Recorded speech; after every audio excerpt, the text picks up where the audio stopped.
that are coming in are both very experienced directors in their various fields. Alhaji Wakil Adamu, who is the incoming Director of Human Resources and Admin, is an experienced civil servant with 5 years of experience. So he brings a lot of experience, civil service and public service rules and regulations, which each government agency must comply with. So this is a very, very positive addition, and we'll work with him as to the statutory responsibilities and functions of the Civil Aviation Authority, so that he can properly guide us on the way forward. Okay. Now, apart from that, sir, we have one of the directors appointed who is not a civil servant but coming from the private sector. What would also be your advice to him in order for him to easily acclimatize into the agency? Well, he has basically the same background with me. Although I didn't come to NCAA direct, I started through other routes. It takes time for somebody who has spent all his life in the private sector to get into the group and understand some of the public service and civil service regulations. So what we do for our technical people, we'll arrange training for them. Last year we sent all our technical people to ASCOM, the Administrative Staff College of Nigeria, to undergo these courses, and we'll arrange some in-house courses to assist them smoothly fit into the system with a technical background and a good understanding of all the public and civil service rules are. Okay. Now, sir, let's go to the audit that is coming up soon. How prepared is NCAA for the audit?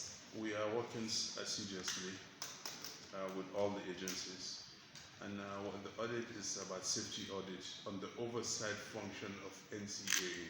So when they come, they'll look through our books and see books meeting the ICAO standards and recommended practices.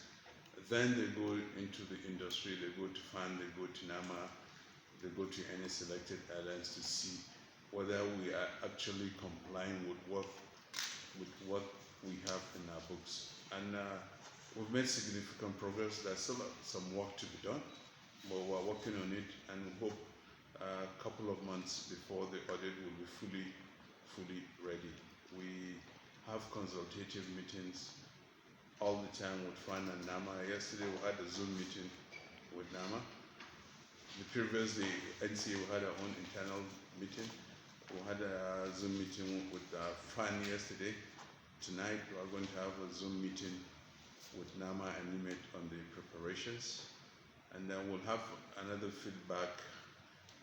meeting on the feedback of progress before the end of the month with agencies. And in February we'll start with the industry, with the private sectors. We'll select the airlines and carry them along in our preparations. Okay. Now, sir, will an airline be infringing on the rights of passengers or deviating from the laid down rules and regulations according to the regulations if they decide to slash their fares? I don't understand if they decide. It's up to the airline to do its finance and economics and determine a reduction of airfares. And I believe those airlines, I hope they did their proper analysis to give those airfares. And there are many factors, I don't know.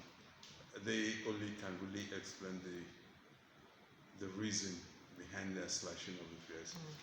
Maybe they have excess capacity. Instead of leaving that excess capacity go to waste, they rather make some money out of it. So there are many reasons airlines slash their fares. Maybe they want to stimulate a particular market segment, after which they will adjust their fares accordingly. So airline economics and finance is a very interesting subject, and I'm sure the airlines have their reasons for doing that. Okay, but sir, do you interfere in such decisions made by the airlines? Because a lot of stakeholders are saying that if they are slashing their fares, they might not be able to break even at the end of the day, and because of that, they might decide to start cutting corners. Well, it's our responsibility to ensure they comply with all our standards and regulations. And I don't think any business will intentionally undercut themselves to the point that they will not break even. I mean, let's understand, these people invest millions of dollars in their business. So to me, it will be foolhardy to shoot yourself in the leg by cutting your airfare to the point that you are no longer profitable or break even. So it's the airline that can really decide. It's only the airline that knows its internal workings, the efficiencies and deficiencies, that can really determine and explain this reduction in airfare. For us, if we see trends or indications of then trying to cut corners, then we'll do a full economic audit of the airline to ensure that they comply with that. So far, nothing. There are many indicators, to show an airline has issues. Okay, so how often do you do that economic audit? As often as required. Okay. Yes. Okay. Now, sir, I want to ask a question. Very soon, we'll have a place in Nigeria where aircraft interiors are changed, like the seats and the others. I don't know if, I know NCAA is aware of it, because some time ago, I think the FAA people came to look at the facility, and very soon, hopefully by next month, the FAA people will come again to see the facility. I don't know if you are what facility the update. is that? I don't know what you're talking about. I don't know what facilities are, but nobody can do anything without the approval of NCAA. Whether it's FAA or whoever comes, even ICAO comes, they can't do anything in Nigeria without the approval of NCAA. Okay. I think that will be all, sir. Thank you very much. Thank you very much. Yes, sir.